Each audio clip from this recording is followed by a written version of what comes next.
जन्मा बच्चा और इतने बड़े बड़े दांत।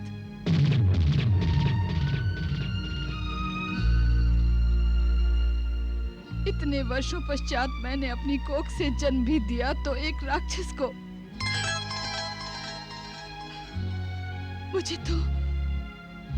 मुझे तो इससे भय लग रहा है स्वामी। नहीं नहीं महारानी, माँ कभी अपने पुत्र से भयभीत होती है भला? हाँ,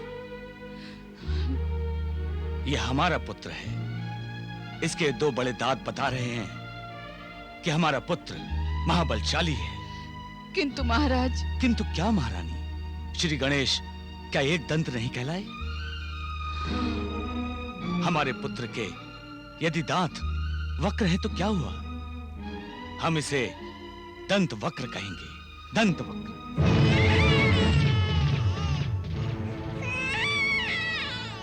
ये क्या महारानी? क्या ऐसे बच्चे को जन्म देकर कोई माँ प्रसन्न हो सकती है? ये तो राक्षस है, राक्षस। तुम ठीक कह रही हो महारानी। संतान के रूप में हमें राक्षस नहीं चाहिए। मैं अभी इसे नष्ट कर देता हूँ। जेठिराज दमघोष। महारानी श्रुति, अपने पुत्र से भयभीत मत हो, इससे प्रेम करो और इसका उचित रूप से पालन पोषण करो। ये बालक अपने कुल में सर्वाधिक संपन्न और बलशाली होगा। इसकी भुजाएं और आंखें तभी सामान्य होंगी जब इसे कोई ऐसा व्यक्ति उठाकर अपनी गोद में लेगा जो कालांतर में इसका वध भी करेगा।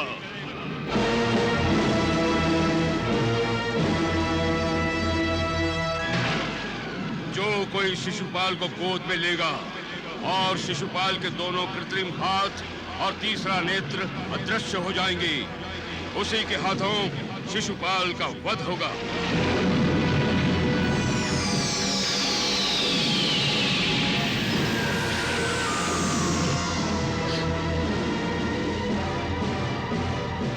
मेरे पुत्र का वध मत करना कृष्ण।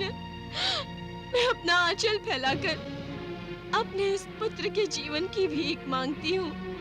बुआ, मैं आपको वचन देता हूँ, मैं एक नहीं, दो नहीं, इसके 100 अपराध क्षमा करूंगा।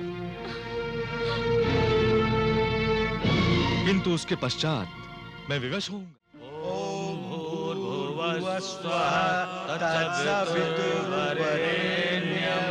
भर्गो देवस्य धीमहि धियो यो नः प्रचोदयात्।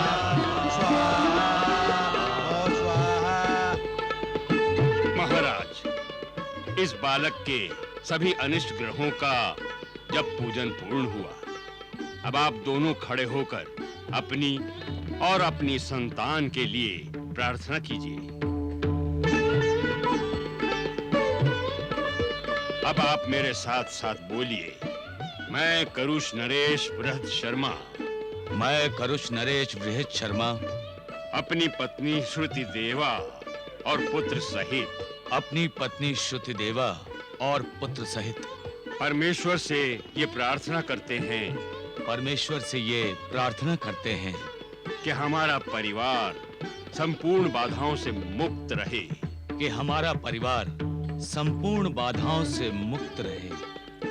ओम ध्यो शांति, अंतरिक्षं शांति, पृथ्वी शांति, आपः शांति, औषध शांति, वनस्पत शांति, विश्वदेवा शांति, ब्रह्म शांति, शांति देव शांति, सामा शांतिरेध।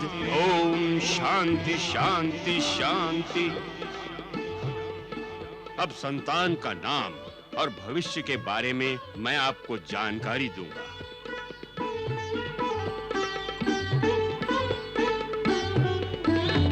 जन्म लग्न नक्षत्र काल के अनुसार इस बालक की जन्म राशि वृश्चिक है। बालक का जन्म विशाखा नक्षत्र के चरण में हुआ है। इस गणना के अनुसार बालक के नाम का प्रथम। अब राशि के अनुसार बालक का नाम कुछ भी निकले गुरुदेव, पर हमने तो इसका नाम दंतवक्र रख दिया है। तो ठीक है, इस बालक को दंतवक्र के नाम से संसार में प्रसिद्धि मिलेगी। गुरुदेव, मगधराज राजमहल में पधारे हैं। उनका स्वागत करो। जो आज्ञा गुरुदेव।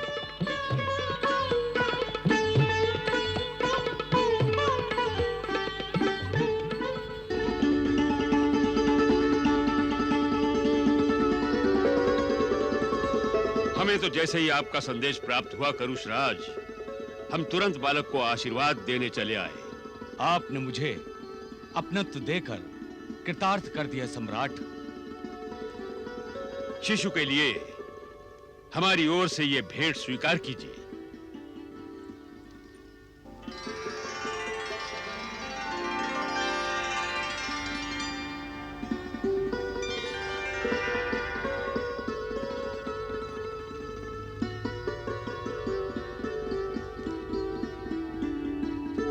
ये आपकी महानता है महाराज कि आप यहाँ पधारे। हमें तो ये जानकर प्रसन्नता हुई कि भाग्य ने जब तक कृपा नहीं की तो नहीं की, और जब की तो दोनों बहनों को साथ साथ पुत्र लाभ प्रदान किया।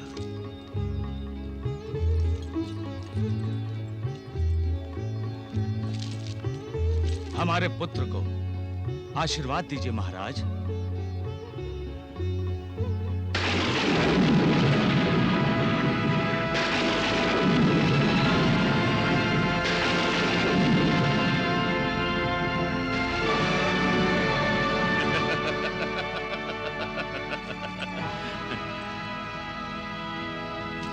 अब हमें आज्ञा दीजिए करुषराज, हमें चेटीराज के पुत्र को भी आशीर्वाद देने जाना है।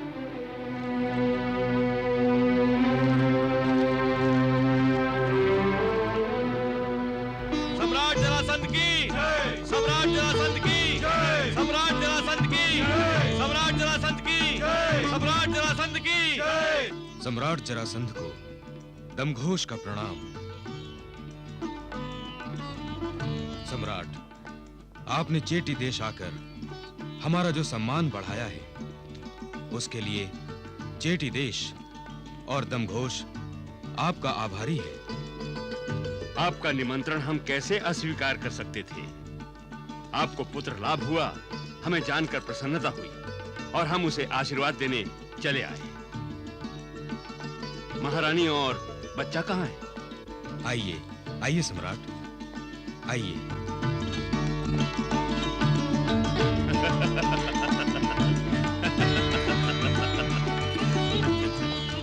प्रणाम सम्राट। सौभाग्यवती भव। मैं आपकी बहन के पास करुष नगरी भी जाकर आया हूँ। सच? मेरी बहन कैसी है? बहन का सुनते ही इनकी प्रसन्नता देखी राजा दमघोष।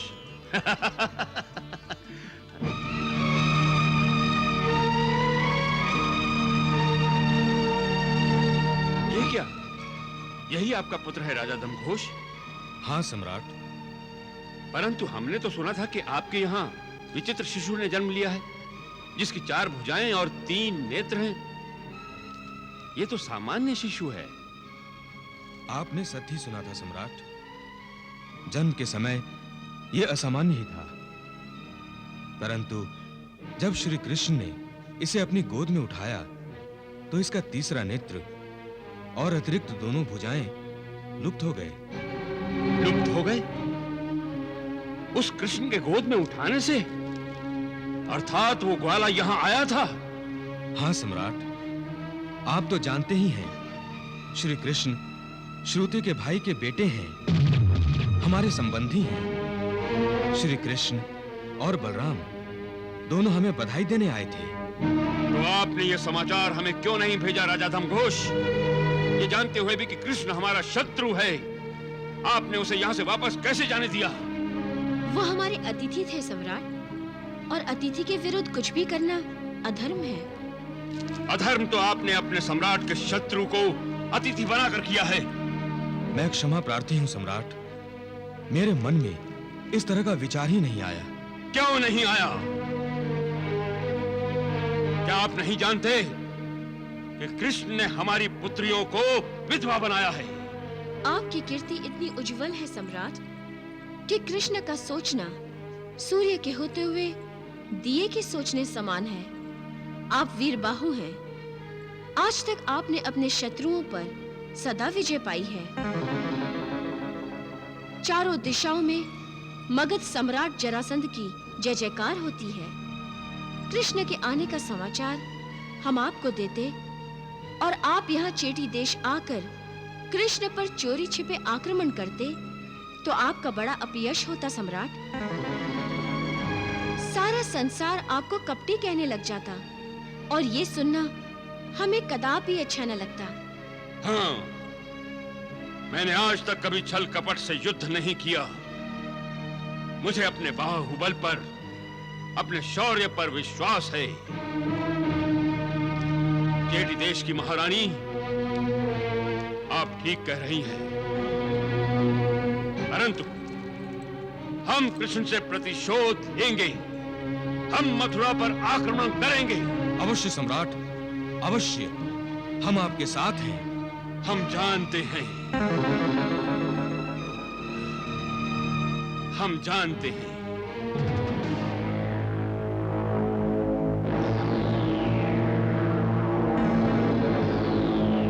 क्या सोच रहे हैं सम्राट?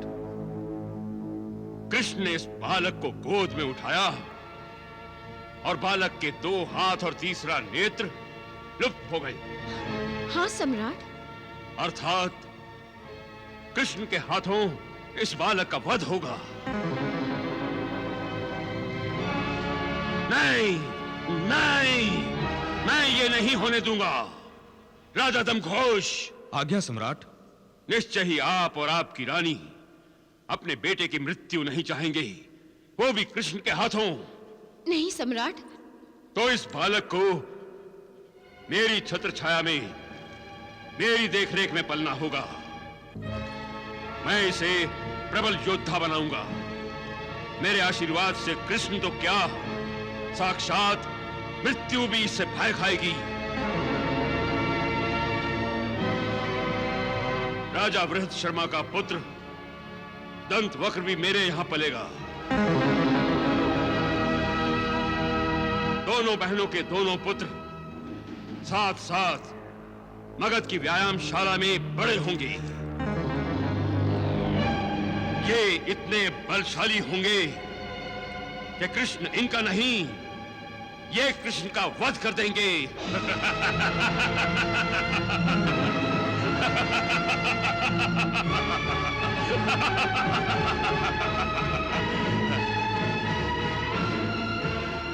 नारायण, नारायण। मां चाहती थी उसका बेटा शिशुपाल धर्म का मार्ग पकड़े, अधर्म कार्यों से दूर रहे। परंतु प्रभु, शिशुपाल जरासंध की छत्र छाया में पलेगा तो अधर्म ही देखेगा, अधर्म ही करेगा। जब तक वो बड़ा होगा तब तक अधर्म की छाया में उससे 100 तो क्या न जाने कितने 100 अपराध हो जाएंगे। क्या महारानी श्रुति श्री कृष्ण का वचन भूल गई हैं? देवर्षि, मनुष्य का मन बड़ा विचित्र है। श्रुति जानती है कि श्री कृष्ण परमेश्वर हैं, फिर भी उसके हृदय के किसी कोने में यह इच्छा सिर उठा रही है कि शिशुपाल अपराध नहीं करेगा, वो अधर्म नहीं करेगा और श्री कृष्ण अपने वचनानुसार शिशुपाल का वध नहीं करेंगे। यही विधि का विधान कहा जाता है देवर्षि।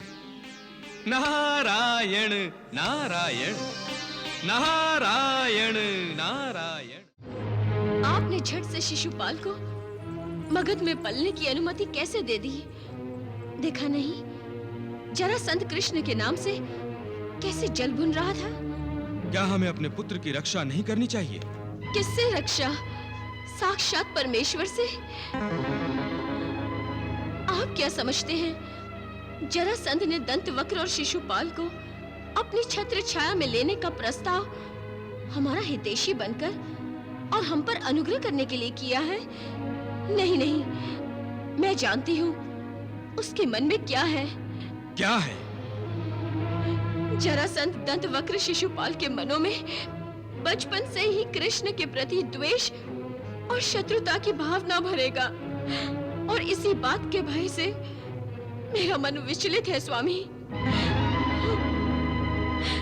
जरासंध के साथ रहते रहते वो कितने अपराध कर बैठेगा स्वयं उसे पता नहीं होगा, और कृष्ण ने मुझे उसके 100 अपराध क्षमा करने का वचन दिया है, और उसके पश्चात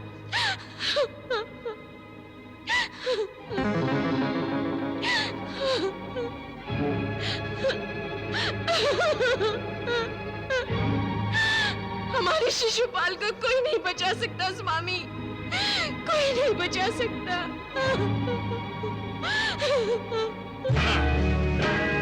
शाबाश, प्रहार करो।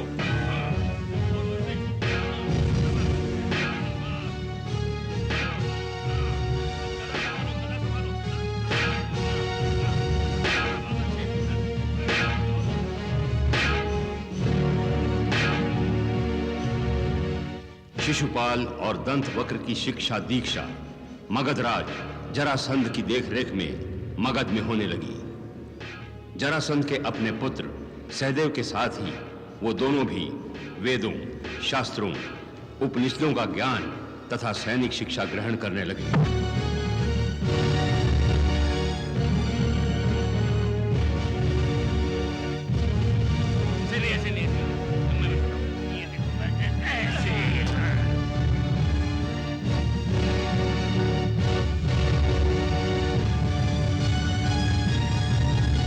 शिशुपाल। जी गुरुदेव।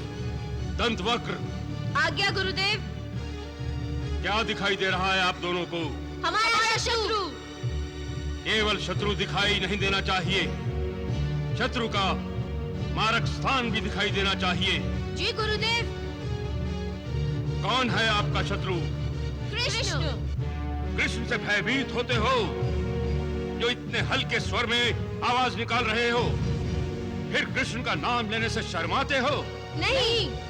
अपने शत्रु का स्मरण करते ही शरीर में प्रतिशोध की आग भड़कनी चाहिए। ये वही कृष्ण है, दंतवक्र, शिशुपाल, जो तुम्हारा काल बनने वाला है। तुम दोनों के जीवन का लक्ष्य है कृष्ण। कृष्ण। कृष्ण। बाण छोड़ो।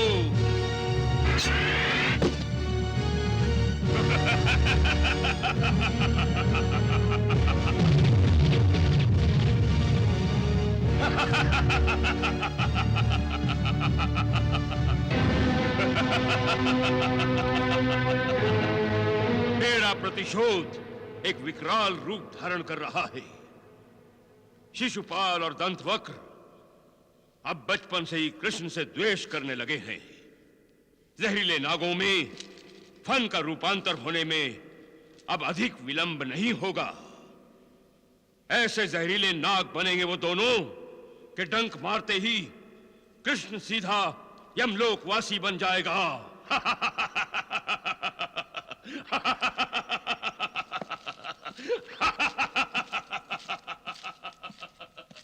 परंतु महाराज, कृष्ण आपका शत्रु है।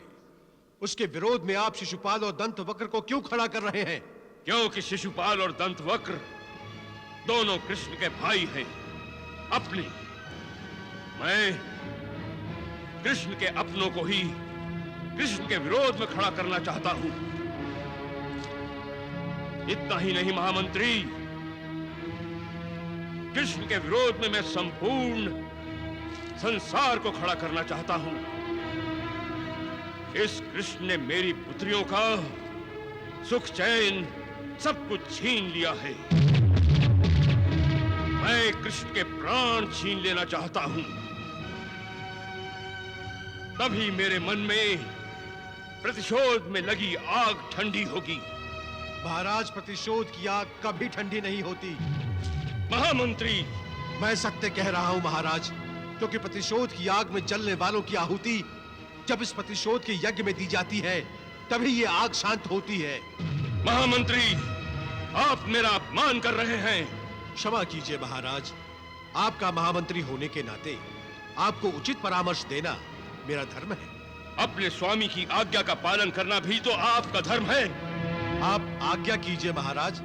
हम अपने प्रतिशोध के हवन कुंड में कृष्ण की आहुति देना चाहते हैं। हम मथुरा पर आक्रमण करेंगे।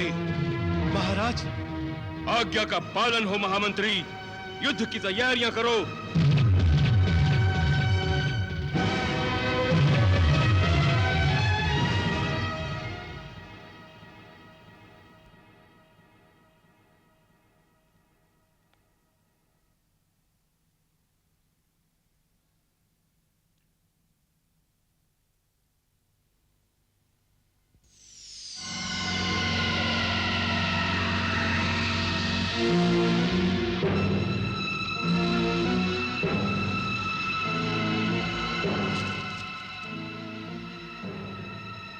कौन हो तुम?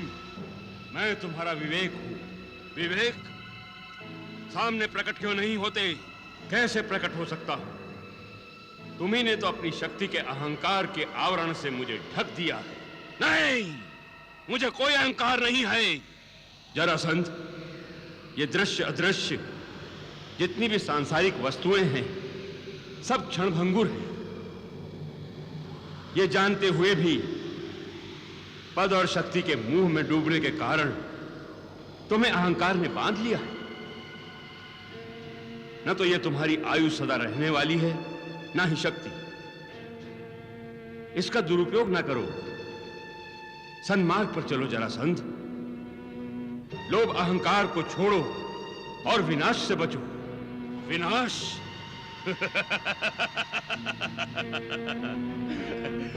मेरा विनाश? हाँ, कृष्ण के विरुद्ध शिशुपाल और दंतवक्र को शस्त्र बनाकर प्रयोग करने की तुम्हारी सोच तुम्हारे लिए घातक होगी। ऐसी नीति मत अपनाओ जिससे तुम्हारा स्वयं का विनाश हो जाए।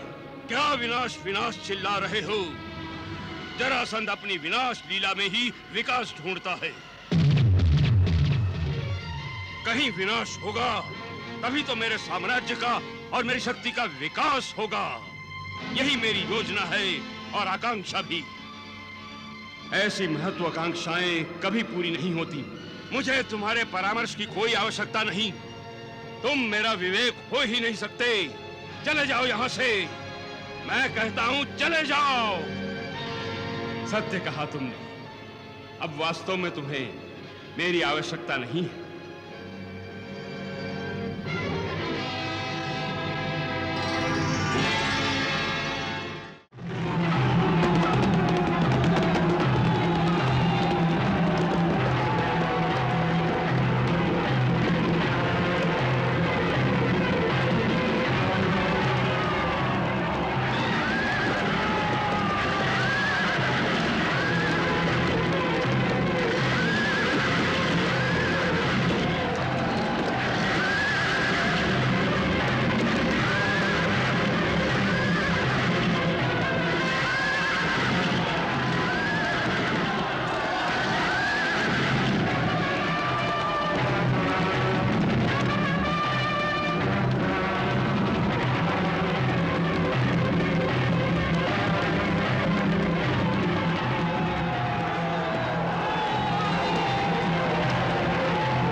नियमों का पालन करो।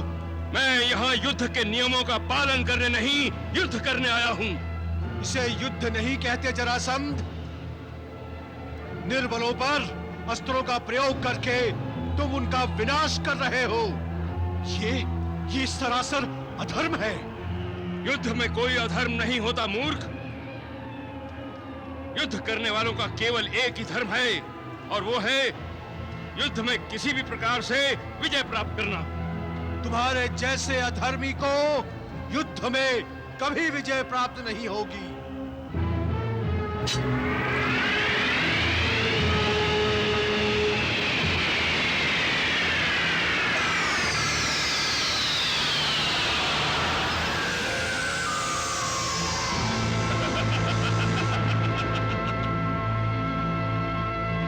कहाँ है तुम्हारा अनुज कृष्ण? प्राण भय से मथुरा में ही छिपा बैठा है। मैं यहाँ आपके सामने हूँ सम्राट जरासंध। ऐसा प्रतीत होता है कि आप युद्ध करते करते थक गए हैं। आपको विश्राम की आवश्यकता है सम्राट जरासंध।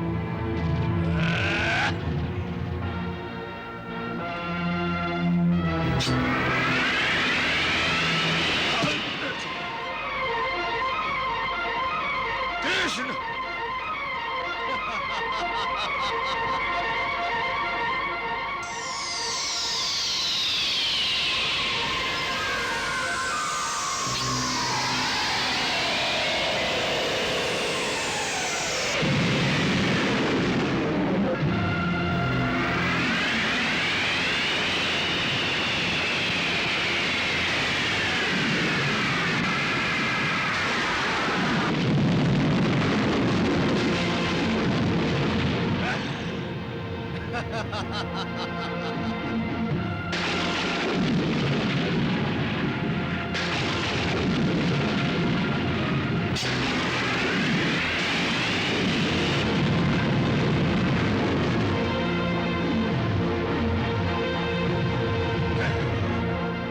गौराक्ष, सूचिमुख, सिंहाक्ष, विराटाक्ष, प्रकट हो, प्रकट हो।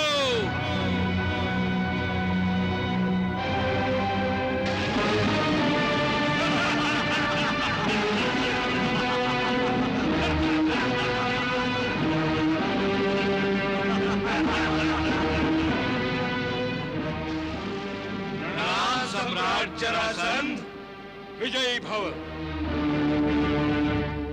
कन्हैया, जरासंध तो अधर्माचरण कर रहा है।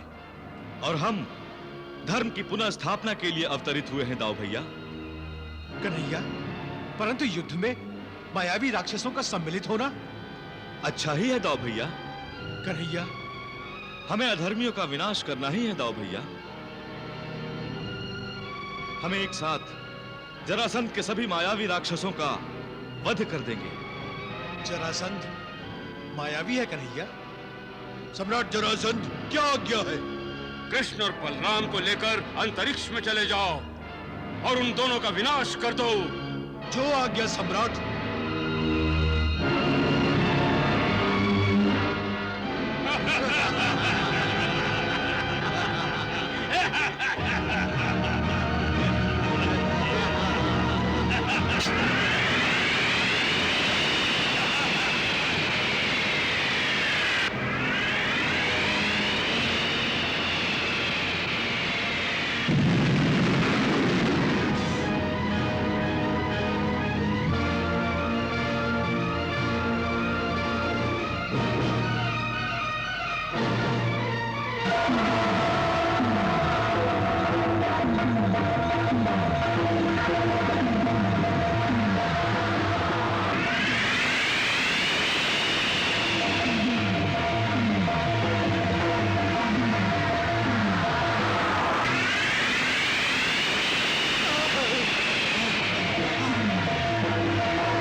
सम्राट हमारी रक्षा कीजिए। सम्राट, सम्राट हमारी रक्षा।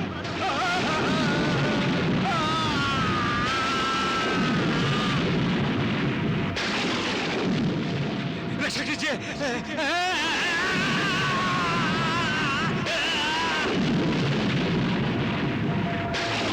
हमारी रक्षा, हमारी रक्षा।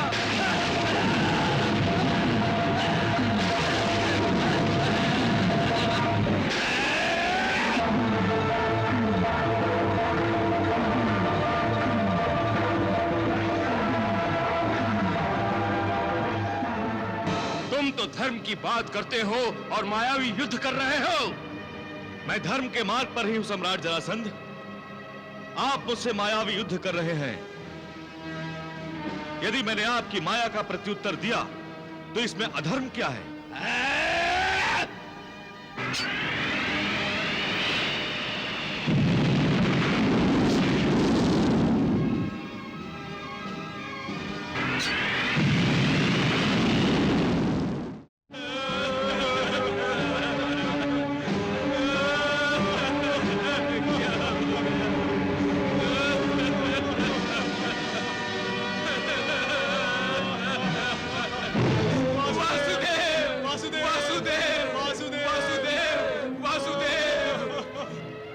देख लो देवकी नंदन, मथुरा की दशा को देख लो। इसे दशा नहीं कहते वासुदेव, ये तो दुर्दशा है, दुर्दशा। उस दुष्ट नीच जरासंध ने नगरी की ये दुर्दशा बना दी है। उस पर प्रतिबंध लगा दो वासुदेव, उस पर प्रतिबंध लगा दो। उसके प्रत्येक आक्रमण के समय नगरी में मृत्यु तांडव करती है। हमारी रक्षा करो वासुदेव, वासुदेव हमारी रक्षा करो, हमारी रक्षा करो वासुदेव।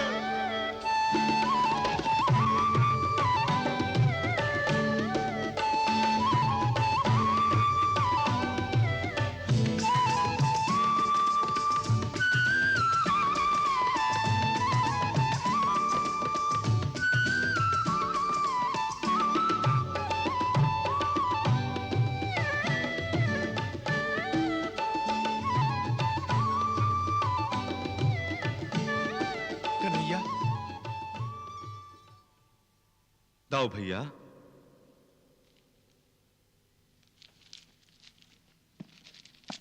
क्या बात है दाऊ भैया? आप चिंतातुर दिखाई दे रहे हैं। मुझे मथुरा की चिंता लगी हुई है कन्हैया। देखा तुमने जरासंध के आक्रमण के कारण मथुरा वासियों की कैसी दुर्दशा हुई है। वो हमसे प्रतिशोध लेना चाहता है और उसके प्रतिशोध की आग में मथुरावासी कैसे जल रहे हैं। सुन रहे हो कन्हैया, मथुरावासियों का रुदन। मुझे एक बात समझ में नहीं आती कन्हैया, तुम जरासंध के प्रति इतने दयालु क्यों हो? दयालु? और नहीं तो क्या, तुमसे बार बार पराजित होकर वो मथुरा पर आक्रमण करता रहा। तुमने उसकी सेना का संहार किया, तुमने उसके मायावी साथियों राक्षसों का संहार किया, परंतु क्या दाऊ भैया? परंतु तुमने अपना सुदर्शन चक्र क्यों नहीं जलाया? उसे बार बार जीवन दान देना क्या दयालुता नहीं है? उसकी सेना का संहार करते हो परंतु उसका नहीं। तुम्हें तो अधर्मियों का विनाश करना है कन्हैया। क्या जरासंध अधर्मी नहीं है? मैं जरासंध का वध क्यों नहीं कर रहा हूं, इस प्रश्न का उत्तर आपने अभी अभी स्वयं दे दिया दाऊ भैया। मैंने? हां दाऊ भैया, धर्म की पुनः स्थापना करना और अधर्मियों का विनाश करना, यही मेरा जीवन कार्य है। और यदि जरासंध मुझे अधर्मियों का विनाश करने का अवसर दे रहा है तो मुझे उसे तब तक जीवित रखना है जब तक वो अधर्मियों को बार बार मेरे सामने लाकर खड़ा कर देता है। मैं समझा नहीं कन्हैया। दाऊ भैया, जरासंध बार बार पराजित होकर जाता है और फिर से राक्षसों की सेना एकत्रित कर वापस आता है और मुझे राक्षसों और अधर्मियों का वध करने का अवसर मिलता है। इसी कारण मैंने उसे अब तक जीवित छोड़ रखा है। परंतु उसे जीवन दान कब तक मिलेगा कन्हैया? समय आने पर जरासंध का भी वध होगा। हां दाऊ भैया। तब तक हम मथुरावासियों को कैसे धीरज देंगे? दाऊ भैया, मैं मथुरा वासी और मथुरा नगरी को किसी सुरक्षित स्थान पर ले जाना चाहता हूं ताकि जरासंध सहज रूप से मथुरा नगरी पर आक्रमण ना कर सके।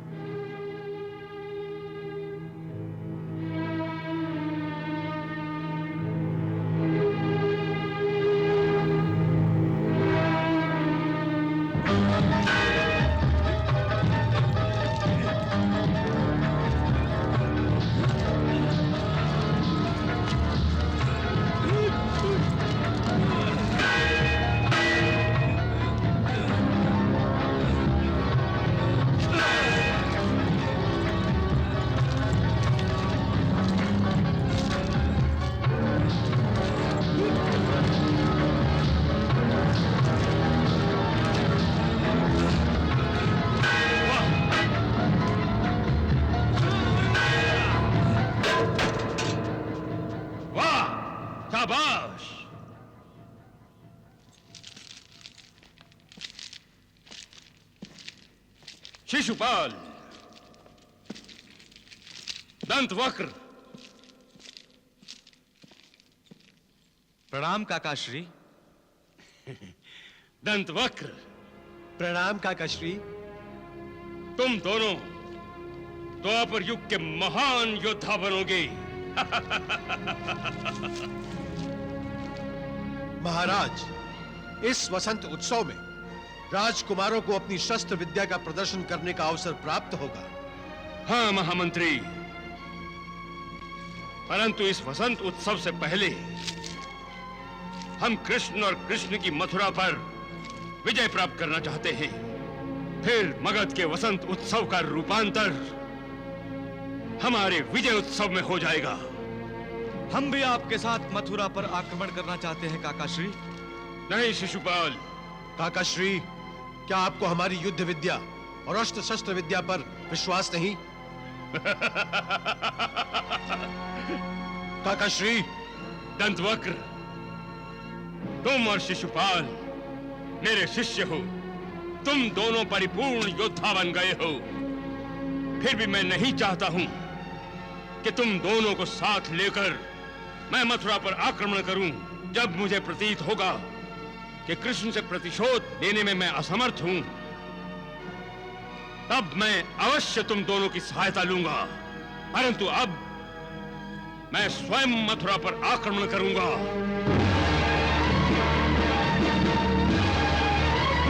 कृष्ण से प्रतिशोध लेने की भावना जरासंध के हृदय में इतनी प्रबल थी कि उसने मथुरा पर 17 बार आक्रमण किया।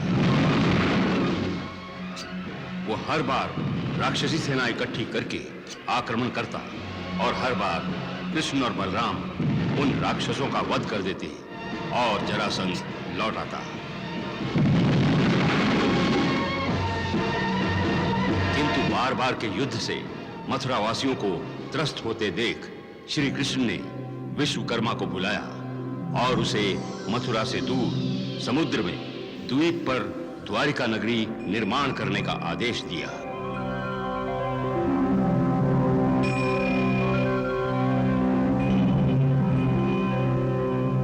आज्ञा कीजिए प्रभु, मुझे किस कारण स्मरण किया? हे विश्वकर्मा, आप देवशिल्पी हैं, वास्तु शास्त्रज्ञ हैं। सभी देवताओं के प्रासाद आप ही ने बनाए हैं। देवेंद्र की अलकापुरी नगरी का निर्माण भी आप ही ने किया है। सब आपका आशीर्वाद है प्रभु। आप तो विश्वकर्मा के भी विश्वकर्मा हैं। इस विश्व में अनेक ब्रह्मांडों की रचना आप ही ने तो की है। मैं आपसे एक नगरी का निर्माण करवाना चाहता हूं। मेरे अहोभाग्य प्रभु। हे विश्वकर्मा, आप तो जानते ही हैं, मगध नरेश सम्राट जरासंध बार बार मथुरा पर आक्रमण करता है, जिससे मथुरावासी त्रस्त हैं। मैं जरासंध के आक्रमण से मथुरावासियों की रक्षा करना चाहता हूं। आप एक ऐसी नगरी का निर्माण कीजिए जिस पर जरासंध तो क्या, प्रबल से प्रबल अधर्मी आक्रमण न कर सके। हे विश्वकर्मा, क्या समुद्र ऐसी नगरी का रक्षक बन सकता है? आपकी इस योजना को प्रणाम प्रभु।